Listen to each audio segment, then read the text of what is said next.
Assalamualaikum warahmatullahi wabarakatuh. Alhamdulillah rabbil alamin.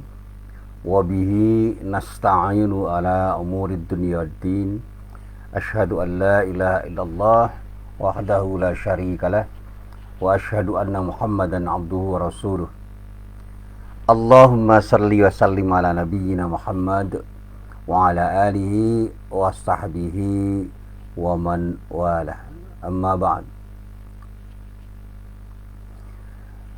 Para jamaah yang dirahmati Allah, alhamdulillah pagi ini kita bisa bertemu lagi, dan sekali lagi kita berharap mudah-mudahan pertemuan-pertemuan kita, termasuk pertemuan hari ini, benar-benar menjadi pertemuan yang mendapatkan ridho dari Allah Subhanahu wa taala. Amin.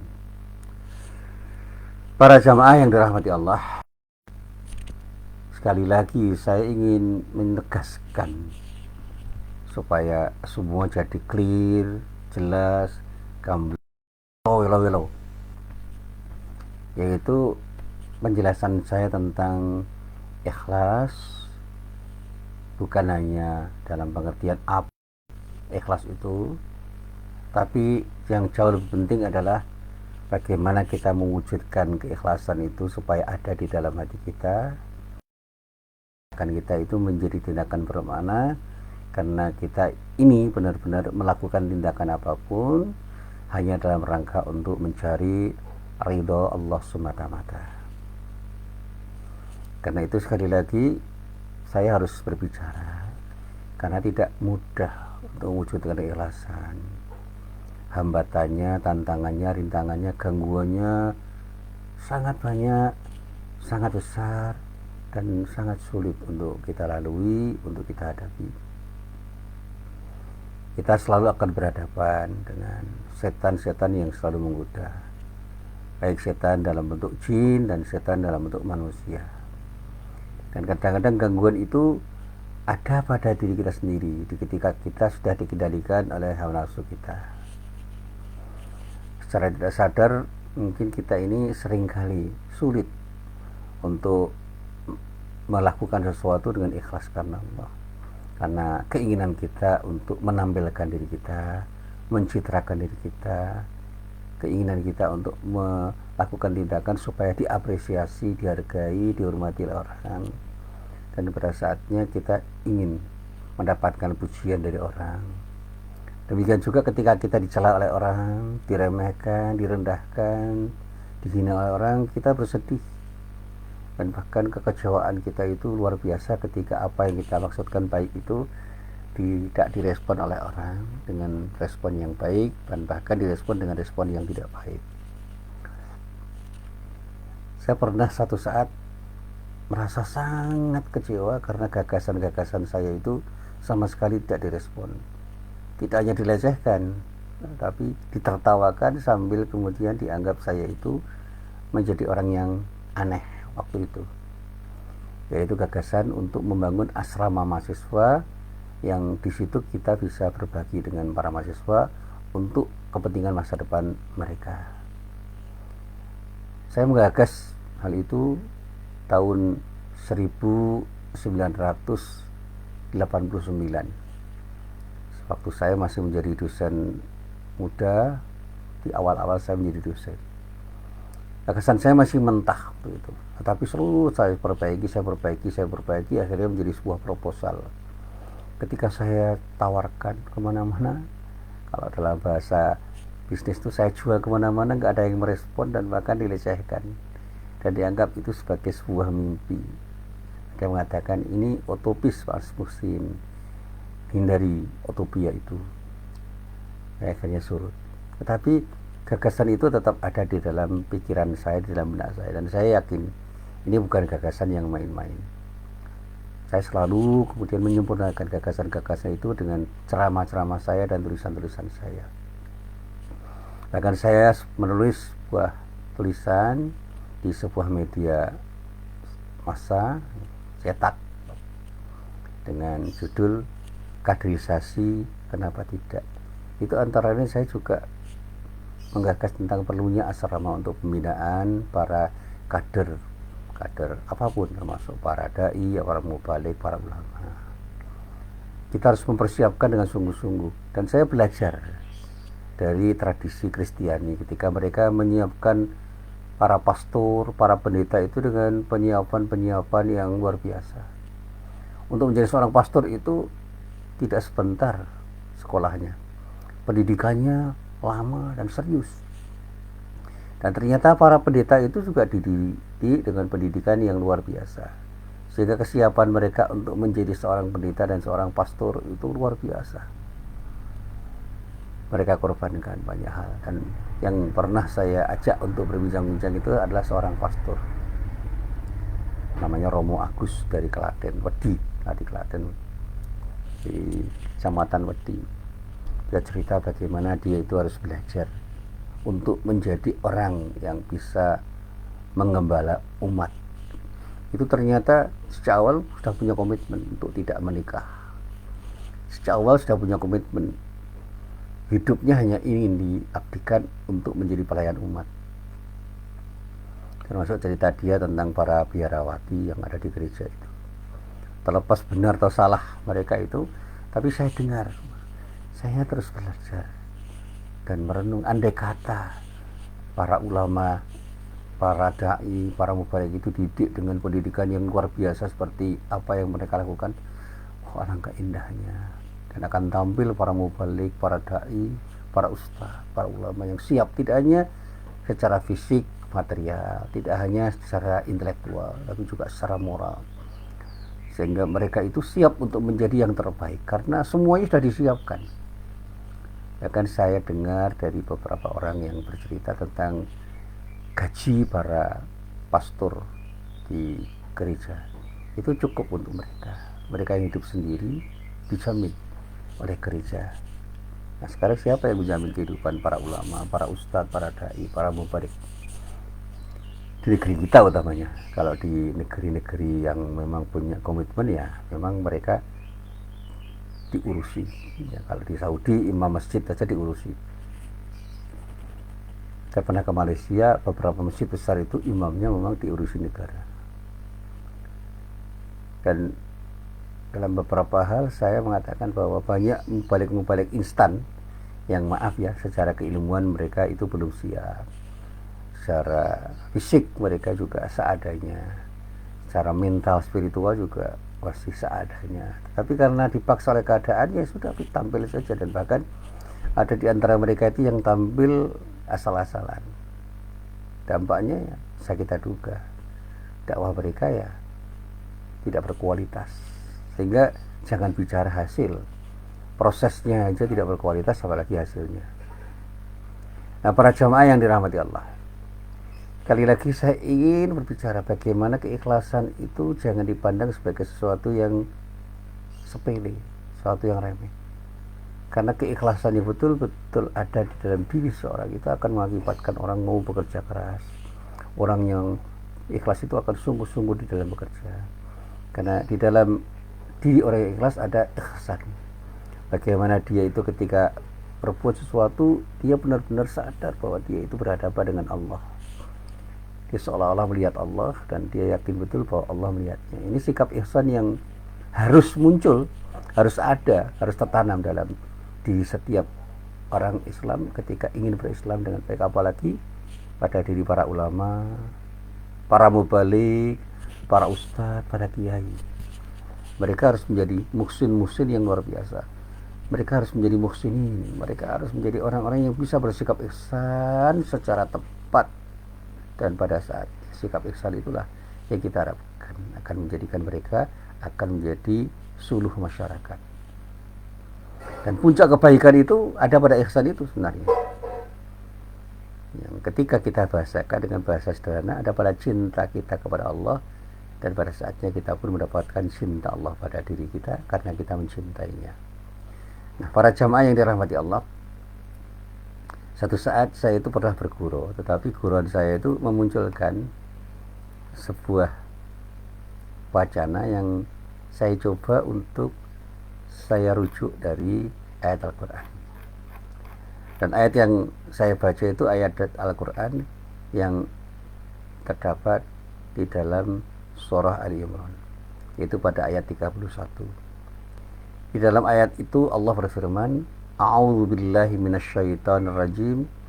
Qul in kuntum tuhibbunallaha fattabi'uni yahbibkumullahu wa yaghfir lakum dzunubakum wallahu ghafurur rahim. Statement atau pernyataan Allah itu dimulai dengan kata-kata qul. Kata qul itu adalah fi'il amr, perintah kepada seseorang. Siapa yang diperintah waktu itu adalah Rasulullah Nabi Muhammad SAW. Tapi spiritnya untuk kita semua. Katakan ya Muhammad. Ya gitu.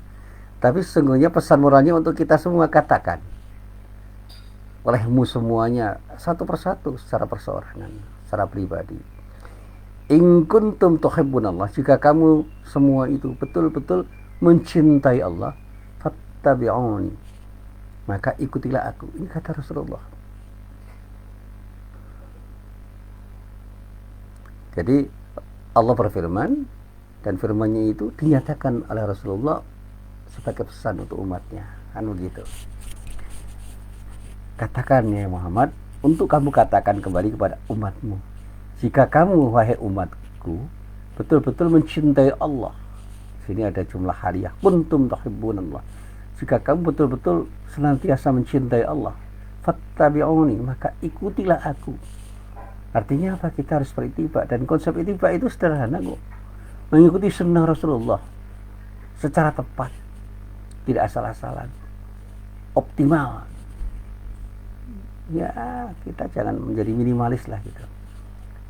Ikutilah Rasulullah itu semuanya, dalam semua hal yang bisa kita ikuti di dalam seluruh bagian kehidupan dan dalam seluruh aspek kehidupan. Kita ikuti Rasulullah ketika Rasulullah itu punya mindset, punya tata fikir, punya kerangka fikir. Ikutilah Rasulullah ketika Rasulullah itu bersikap. Ikuti Rasulullah ketika Rasulullah itu melakukan tindakan apapun, dimanapun, kapanpun, ketika berhadapan dengan siapapun, ketika berhadapan dengan dirinya, ketika berhadapan dengan orang lain, ketika berhadapan dengan alam semesta, dan ketika berhadapan dengan Allah.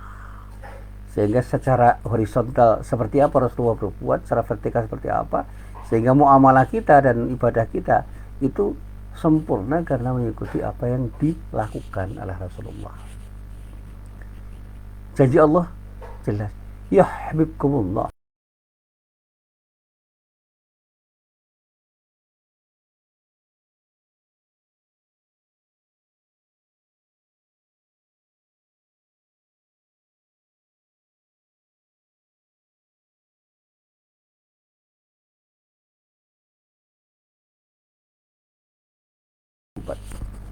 Orang yang disebut musyrik itu pun akan diampuni dosanya ketika mau bertobat dengan taubatan nasuha. Karena cinta kita kepada Allah, kita tidak mau bersikap syirik. Karena cinta kita kepada Allah, kita tidak mau bersikap kufur terhadap Allah. Selalu kita akan menjadi orang yang bersyukur atas nikmat Allah. Selalu kita akan mendekatkan diri kepada Allah dan tidak mau menjauh dari Allah. Wallahu ghafurur rahim. Allah itu Maha Pengampun. Sehingga dosa apapun yang melekat pada diri kita diampuni Allah, karena kita betul-betul beristighfar dengan niat untuk bertaubat dengan taubatan nasuha. Rahimun, Maha Penyayang terhadap umatnya, sehingga kasih sayangnya itu melimpah menjadi kasih sayang yang diwujudkan dalam bentuk cinta Allah pada diri kita. Dan pada saat kita itu mendapatkan cinta Allah, maka apapun yang terbaik akan diberikan oleh Allah pada diri kita. Dengan sikap rahmatnya, Allah akan berikan yang terbaik pada siapapun yang dicintainya, termasuk diri kita yang mencintai Allah dengan cinta yang tulus. Keikhlasan kita untuk mencintai Allah itu kita tunjukkan dalam ibadah kita. Keikhlasan kita kepada Allah itu kita tunjukkan dalam muamalah kita ketika kita bermuamalah dengan prinsip syariat-syariat Allah. Ikuti Rasulullah ketika Rasulullah itu bertindak, ketika Rasulullah itu bersikap, ketika Rasulullah itu berpikir. Pada saatnya kita akan jadi pribadi-pribadi yang benar-benar merepresentasikan apa yang dilakukan Rasulullah. Representasi dari Rasulullah itu sekarang ya harus ada pada para ulama, para mubalik, para ustadz, para dai, dan umatnya secara keseluruhan. Dan mereka harus mencintai Allah seperti cinta Rasulullah kepada Allah, dengan cara melakukan tindakan yang terbaik selaras dengan sunnahnya. Ini yang selalu saya sampaikan, sehingga di dalam firman-Nya selanjutnya di dalam surat Ali Imran ayat 32 dikatakan lagi, "Qul ati Allah war rasula fa in tawallau fa innallaha la yuhibbul kafirin." Katakan, ati Allah war rasul, taatlah kamu kepada Allah dan Rasul. Jadi ketaatan kita kepada Allah dan Rasul itu satu paket. Tidak taat pada Allah tetapi pada Rasulullah tidak, satu paket. Dan ketaatan kita pada Rasulullah itu kita wujudkan dalam rangka untuk taat kepada Allah. Karena apa? Yang paling mungkin kita teladani itu adalah Rasulullah. Dan Rasulullah Nabi Muhammad SAW itulah pribadi yang betul-betul bisa kita jadikan contoh bagaimana seharusnya kita membangun ketaatan kita kepada Allah. Fa in tawallau fa innallaha la yuhibbul kafirin. Seandainya kamu berpaling, maka sesungguhnya Allah tidak suka, tidak senang terhadap orang-orang kafir. Artinya apa? Keberpalingan kita yang mengakibatkan kita menjadi orang yang bersikap kufur terhadap Allah, itu tidak akan mengakibatkan Allah mencintai dan bahkan membenci diri kita karena sikap kufur kita itu. Nah, para jamaah yang dirahmati Allah, di sinilah saya ingin menegaskan kembali, mewujudkan keikhlasan itu harus kita upayakan seoptimal mungkin selaras dengan kemampuan kita masing-masing. Harus pol-polan dalam bahasa Jawa, sak pol-poli, jangan salah-salah. Wujudkan keikhlasan kita. Meskipun mewujudkan keikhlasan itu bukan pekerjaan yang mudah, seperti anggapan banyak orang, yang penting ikhlas, yang penting ikhlas. Tidak mudah. Mudah kita katakan, tapi tidak mudah untuk kita wujudkan dalam tindakan. Tetapi seperti apapun sulitnya, keikhlasan itu terwujud, kita harus berupaya untuk mewujudkannya. Bersihkan diri kita dari niat untuk beribadah. Ketika kita beribadah, kita harus beribadah hanya karena dan untuk Allah. Termasuk maaf, ketika kita berbuat sesuatu, lakukan semua itu dengan niat karena Allah. Sehingga ucapan Bismillahirrahmanirrahim ketika kita mau berbuat sesuatu itu benar-benar kita niatkan dalam rangka untuk mendekatkan diri kita kepada Allah, sehingga perbuatan yang kita lakukan pun kita lakukan dengan selalu mengingat Allah, sehingga kita tidak akan pernah berani melakukan kemaksiatan sekecil apapun dan selalu ingin menjadi orang yang taat kepada Allah. Disinilah kemudian para ulama yang telah meniti jalan untuk menuju Allah di dalam hidupnya menegaskan betapa sulitnya keikhlasan, betapa beratnya mewujudkan keikhlasan di dalam setiap diri kita. Ikhlas itu merupakan perbuatan hati, tetapi ikhlas itu menjadi sesuatu yang nyaman, yang dirasakan nyaman, dirasakan nikmat bagi orang-orang yang dimudahkan oleh Allah untuk menjadi orang ikhlas. Sehingga ada istilah mukhlas. Mukhlas itu orang-orang yang dimudahkan oleh Allah untuk bersikap ikhlas. Sehingga upayanya untuk ikhlas itu menjadikan dirinya tidak hanya menjadi mukhlis, tetapi mukhlas karena pemberian dari Allah Subhanahu wa taala. Dan kata para ulama, mukhlas itu tingkatannya lebih tinggi daripada mukhlis. Mukhlis itu adalah orang-orang yang berupaya terus untuk menjadi ikhlas sehingga mendapatkan keikhlasan yang diinginkannya, diharapkannya. Kalau mukhlas itu orang-orang yang dimudahkan oleh Allah untuk menjadi ikhlas karena itulah pemberian Allah, karena itu pemberian Allah, maka orang itu menjadi orang yang tidak bergeming untuk hanya beribadah karena Allah. Dan pada saatnya iblis pun bertekuk lutut. Siapa yang tidak akan bisa digoda iblis? Cuma satu, orang-orang yang disebut mukhlas, minal mukhlasin, bagian dari orang-orang yang ikhlas, yang di dalam ayat Al-Quran itu dinyatakan hamba-hamba Allah yang dimudahkan oleh Allah bersikap ikhlas, itulah orang-orang yang tidak akan pernah bisa digoda oleh iblis, sehingga setan bertekuk lutut ketika berhadapan dengan mereka. Nah, para jamaah yang dirahmati Allah, ada seorang ulama besar namanya Sufyan Ats-Tsauri yang pernah mengatakan begini, tidaklah aku mengobati sesuatu yang lebih berat daripada mengobati niatku, sebab ia senantiasa berbolak-balik pada diriku. Ini persoalan ikhlas.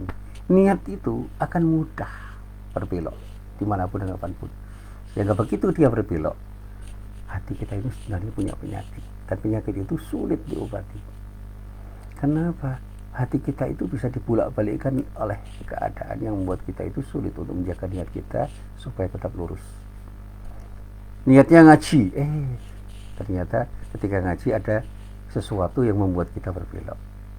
Apapun yang bisa membuat kita berbelok, karena amplop, karena duit, karena pujian orang, karena respon orang,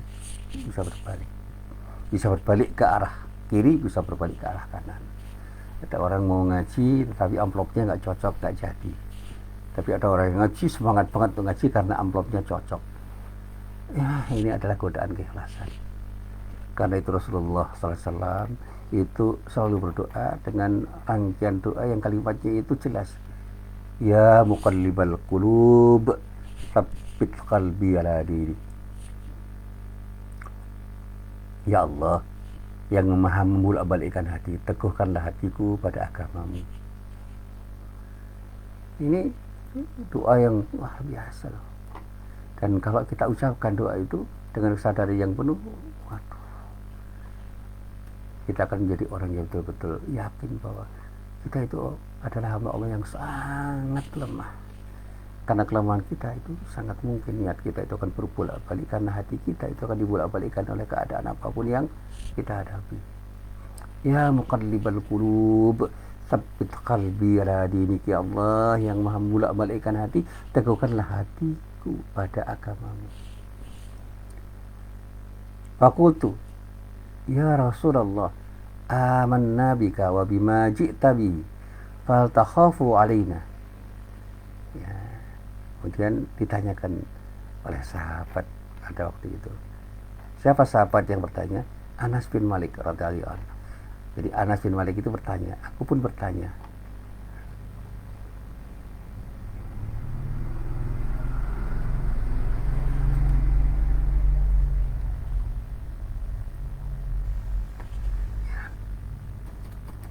Jadi ada seorang yang bernama Anas, sahabat Rasulullah, bertanya kepada Rasulullah dengan pertanyaan yang kritis, tentu saja. Ya Rasulullah, kami beriman kepadamu dan kepada apa yang engkau bawa kepada kami. Ini pertanyaan yang berupa pernyataan. Ya Rasulullah, memang kami ini beriman kepadamu dan kepada apa yang engkau bawa kepada kami. Rasulullah tahu ini keresahan yang perlu dijawab. Qala, Rasulullah menjawab na'am. Rasulullah SAW menjawab ya. Dan kemudian Rasulullah melanjutkan sabdanya, Indal quluba baina asbu'ain. Rasulullah menjawab ya, karena seluruh hati manusia di antara dua jari tangan. Min asabi'illah, di antara jari-jari tangan Allah.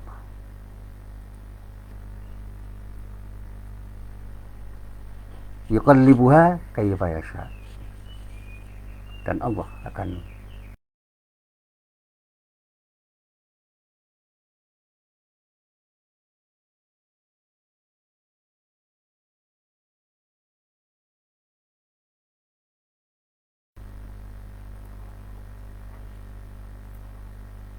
dan itu yang harus kita lakukan dalam rangka untuk berhati-hati supaya kita tidak berubah niat kita dalam hal apapun, termasuk di dalam hal beribadah kepada Allah.